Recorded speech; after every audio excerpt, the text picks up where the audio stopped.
Hi everybody, I'm Bree the Plant Lady checking in with a weekly garden tour. We are on May 18th? I know I keep saying it, but I'd like for May to slow down. Next week is Memorial Day weekend. It's just like come and gone. But everything in the garden really is looking great. We had 3 inches of rain this week, which is much needed. It also made it so that I actually felt like I got to have a little break, a little rest after the big open garden last weekend. And well, I'm really excited to show you how everything is growing. So let me turn this camera around. I'm gonna start right here with this crinum, just spectacular. I've never had it bloom this well, and that's again, full sun.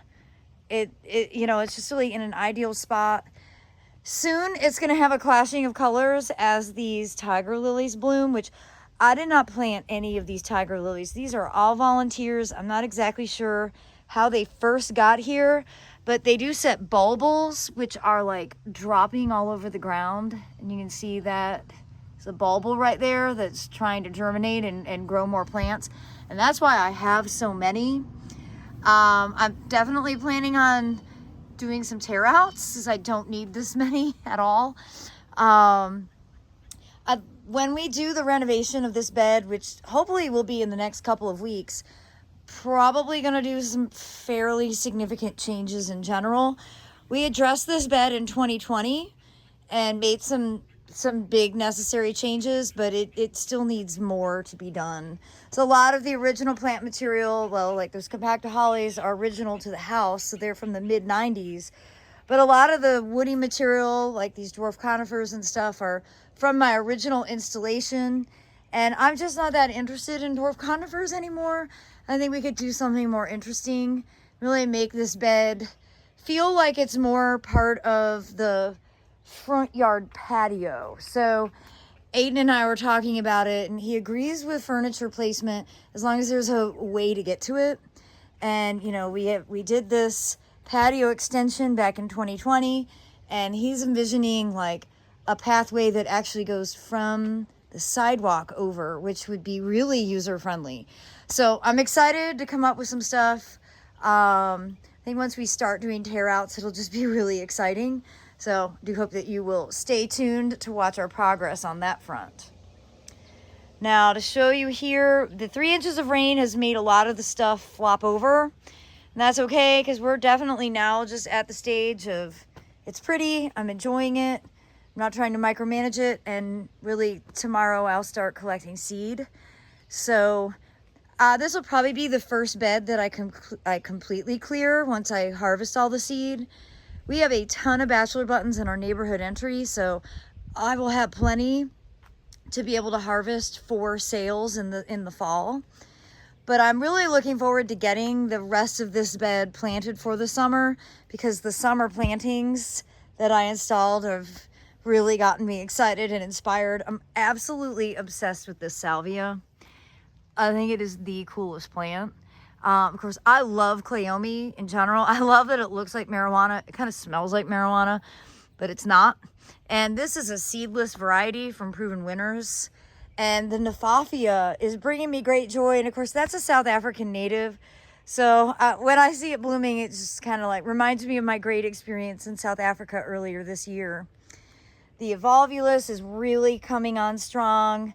The Coleus are going to really start to grow. And I really like this plant collection. I'm super excited that I did do this preemptively. So it's really satisfying to already have this section done. Well, as you can see, a lot of the tall poppies, the giant poppies, have like flopped over. But we've got one in full bloom right now, and it really is quite tall. And they've all been this really beautiful pink with kind of a purple center. And honestly, I don't think there's that much cross-pollination between this one and the Papaver somniferum that I've been growing and collecting for more than 20 years. So I'm feeling pretty good about that. I'd say the biggest difference, the foliage looked different, but the seed pod is very different. It's very oval instead of round. It's a completely different shape. So I think that's really interesting. And I'll definitely collect the seed and keep it separate from all the rest. So it'll be fun to see how it turns out next year. Well, the wave is really, I think, looking quite charming. A lot more diversity than I was expecting to have. So we've got corn poppies, we've got the Silene, we've got cosmos that are from last year, lots and lots of cosmos. We've got oats, we've got peas, we've got bachelor buttons, we have larkspur, we have giant poppies, again, that really pretty pink color with a nice lavender center. So as much complaining as I did leading up to this moment, I've got to say, I don't think that the wave is a complete failure now. So it's amazing from week to week to week how your opinion can change. I especially like when the oats start to turn this golden color. I think they just look so beautiful. Add a lot of dimension when they start drying out, and that means they're getting ready to be harvested. So we definitely have a job ahead of us to navigate this bed for the seasonal transition. And I don't think we're going to be able to do it with the lawnmower, which is how we usually deal with this bed. But that's okay, because we're simplifying a lot of the other beds that we usually plant. And we'll be able to take a little bit more time and care to really collect all the seed and then be conscientious about what to plant in the summer, which we haven't made any firm decisions on. And as we come along the north side, not a lot to report over here. Just glad to see good ground plane coverage with all the various perennials. And we have a big plan. Aiden and I have been coming up with plans. So we are going to do a cut through in this bed because we've definitely found that it's annoying not be able to get across from the patio. So we're going to basically remove everything from here all the way through. We're gonna move that stained glass piece over to the greenhouse, and that'll be the first piece of stained glass to go in. I have a feeling I'm gonna start collecting stained glass. So I'm looking forward to getting this done too. We'll probably actually start here just because this is a bit easier. We're not having to really do anything except remove stuff and add gravel. That's our only plan for over here, is to make it a walkthrough so that we'll actually much more easily be able to access the hose that's attached to the house over there. That generally doesn't get used. And we're hoping to figure some way to prevent so much water from impacting this Jack's camellia. It's, looks really terrible, and that is because the water filtration system dumps out at that little hose right there, and it dumps at least once a month, and it completely fills this area with water, which is why this looks the way it does. And that's causing the camellia to get too much water, and it's suffered a lot. So I mean, we could always just cut it down and get a new Jack's and plant it somewhere else, but we'll take it in stride. Again, be sure to subscribe so that you stay in the loop as we continue to make progress on these cut-through garden projects. We also made the conscious decision to put succulents out and around, and I really like this little collection of 3 pots here. It's just great texture and color on top of the stump from the Yoshino cryptomeria that we had removed last year. It's great because this bed actually gets some sun now that that tree is gone. And you can see Miss Sayori hydrangea is blooming, and it really is a beautiful plant. This was sort of one of the original varieties that was purple leafed and has this really intricate kind of picotee flower style. It's quite different from Eclipse. I don't want to say one is better than the other. I've had this several years longer than Eclipse. I think both are probably worth including in your collection, especially if you're an avid hydrangea grower. I've got another one here. I believe this is Summer Crush from First Editions.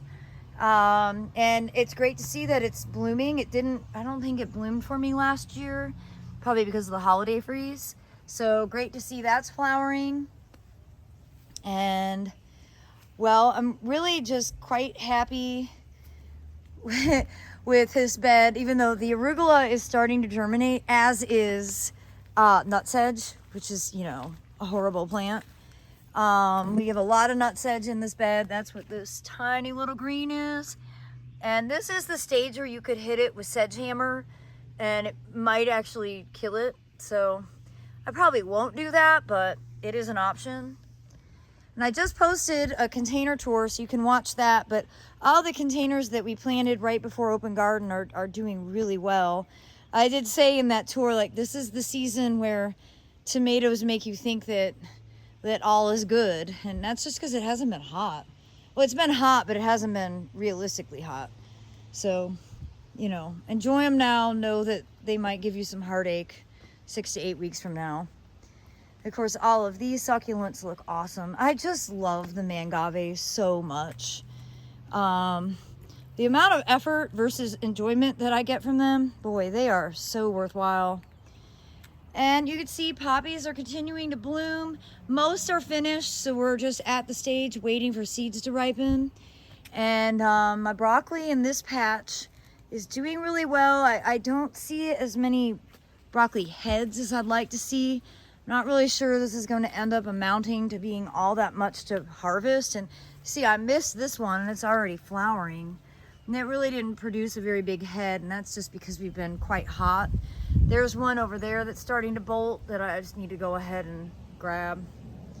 It's hard sometimes. Spring broccoli crops just don't work out. Hey, the biggest thing that I've started doing is harvesting garlic.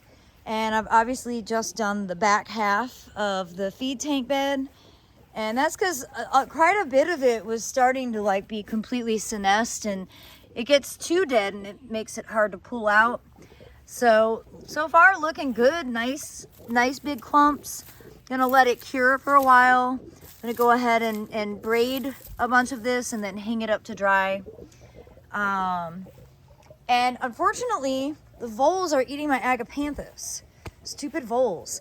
So this one is still intact, but they ate the other two completely. So I think I'm gonna go ahead and pull the agapanthus on both sides out of the ground and put them in pots, because the voles can't get into the containers. But there's no point in leaving them in the ground knowing the voles will just come through and eat them tonight. So I'm a bit disappointed by that, but that's all right. Agapanthus actually do really well in containers. They seem to like being root bound, and so that'll be what I do. I'm also glad to see that the plumbago is doing quite well, and really you can see it's getting nicely established. Remember, this is all inspired by my trip to South Africa, and you know, soon I'll go ahead and rip out the rest of the California poppies and the kale. The rest of the garlic will go ahead and get harvested. And I have one other plant that I'm going to put in here that I will show you in just a bit. These cottage borders are full of color. They look a little chaotic, but I'm going to let these go to ripen. I want to be able to collect the seeds from all of these, so they are not ripe at this stage. This is just a leave them alone stage. But I am really pleased that I got this bed done a few weeks ago. I think the summer annuals are going to look really nice. I'm amazed at how quickly the zinnias are starting to grow. These are all self-sown. Gladiolus are popping up, about to start blooming, you can see. And, well, I've got one broccoli over here. Again, they're not really getting to the size I want them to be. But I don't think they're going to get any bigger than this, and that's just because of temperatures. The big side property border, it's looking a little bit beat down because of the rain, but that's okay because I'll take the rain. And a lot of these plants actually don't look bad when they kind of topple over each other. And, you know, again, I'm not going to preemptively remove anything out of this border because I need it for seed. This is going to be my prime seed block for larkspur and nigella. So we're going to let this go until everything is ripe, which is at least a month from now. It'll go through a really ugly phase before we get it redone. And that's just kind of the essence of being a seed saver. This is the best Nigella that I've ever had, and it is all self-sown. And I'm excited to see that the giant poppies are still growing strong. They're starting to set flower buds, so we should have a whole nother round of poppies start blooming relatively soon. You see this section is just now starting to bloom, so definitely having them sown at various times of the year, starting early like with the self-sown ones, and then going all the way into mid-February is definitely a good idea. Now, last week I showed you these sunflowers. They're huge and they are getting ready to open. How tall are they? Well, I'm 5'3". So they're definitely more than 6 foot tall. Remember, these are self-sown from my former compost pile that used to sit here. And this is the absolute earliest that I've ever had sunflowers. It's pretty exciting. I think I'm gonna try and put this on my calendar to remember to purposely sow sunflowers in like March, just to see what they do. It is high time that we get the barley mowed. This is our #1 job for this week. We will just take the push mower and mow it. We're not even gonna bother collecting the seed because it's all collapsed to the ground. It's no fun to harvest. So that's okay. That'll just succession itself by mowing it in place. We're also going to plant some sorghum and corn and other summer grain crops out here. This is sort of kind of the back 40, so to speak. And it's been really nice to have this workspace. So this is kind of where I'm doing all my potting, and well, it's just really convenient to be near the compost pile and have my big bags, and it's easy access with the work through pathway. And well, yeah, I'm definitely taking full advantage. It's everything I dreamed of and more. Well, I showed you Miss Sayori. I want to show you some of the other hydrangeas. Here is Eclipse, which is really a very different plant from Miss Sayori. Definitely the most incredible dark purple foliage, the most remarkable flowers. I mean, this is beautiful. It really is beautiful. You know, I knew it was going to be a cool plant, but now that it's actually growing in the ground, I'm really impressed by it, and I definitely want to get more. I think it's a really, really cool variety. This is again from First Editions, and just in a week's time, the other hydrangeas have really put on much bigger blooms. Nice color. This is Nico Blue, and that is Hydrangea Serrata Omacha Nishiki, which is a nice variegated lace cap form. And you know, these two have been planted for 13 years, and they don't get irrigation when it's dry. Nothing back here does. And it's pretty great to see how well established they both are. And the waterfall hydrangea is also put on more beautiful double flowers. And look, the white giant calla lily has put up a new flower stalk. So that's exciting. This certainly appreciates the recent rain. And not a whole lot to report from the woodland, other than I have a city council meeting to go to tomorrow to voice my concerns about watershed, since they want to put in a 4-lane boulevard on the back side of the woodland. They'll actually touch our property. And, you know, it's not that I'm opposed to a road, because Lord knows here in Fuquay, we have so much traffic. We need more roads. I just don't want it to make this flood even more than it does and cause more problems on the other side, on our side of the property. So I'm definitely going to ask some questions about what their drainage plans are. I don't really have a lot of faith that the city or the builders or the, you know, whatever, the DOT actually takes wetlands as seriously as they should. You know, in wet years, this fills with water and we have standing water to the middle of our backyard. And with a road going in, there's gonna be that much less permeable surface for water to absorb into the ground. it's going to run off and make it so there's even more that invades this very wet zone of the woodland swamp, which means that when the water table's high, it'll go that much farther up into our kind of open, developed backyard, and then ultimately flood through the rest of the neighborhood.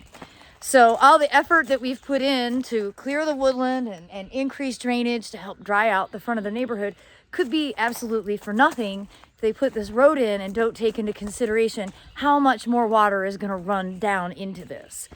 I don't have a lot of faith that the city of Fuquay has anybody with logic working with them. Like, everything is just development focused, and it definitely worries me a lot having two properties that are going to be impacted by this. So fingers crossed that they have some solutions that seem appropriate, because I don't have a choice. Like, it's not like I'm going to influence them to not do the road. I just need them to do the road in a way that doesn't make these properties flood more than they already do. So send me some good vibes. I think I'm going to need some patience. So as we log along this property border, I'm obviously not going to do anything here. I really am satisfied with all this. I want all this just to go to seed and dry out so we can collect it. But I have decided we're going to go ahead and rip the Band-Aid off and deal with this section this week. That way we can get it replanted.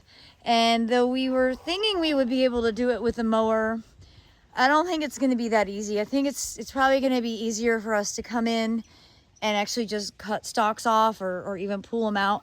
But we were pretty excited to realize that I forgot we sowed turnips.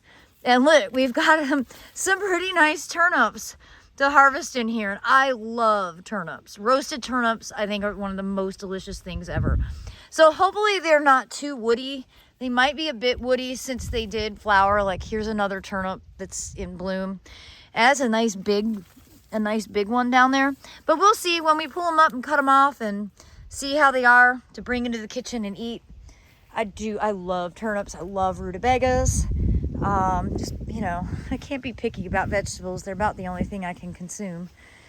But yeah, this needs it. It needs to be cleaned up. We've got tons of weeds mixed in that pulling will help, but not really, because the seeds have already burst out of them. This is all vetch that, well, this one hasn't actually opened, but once we start getting in here and roughing it up, we're going to be spreading seeds all over the place. But it'll be good to get this section cleaned. This is, of course, what you see from the master bedroom from the Airbnb, and the Airbnb is booked pretty much every weekend for the rest of summer. And I want this view to look nice because I want people to come here and think that gardening is awesome and that gardening isn't messy. And so I need to go ahead and mitigate that in this bed right now. Well, everybody, I hope this week's weekly garden tour will serve as inspiration for you. And I definitely look forward to sharing some videos as we start to make progress on many of the projects that are on our to-do list. Well, as always, thanks so much for watching and happy gardening.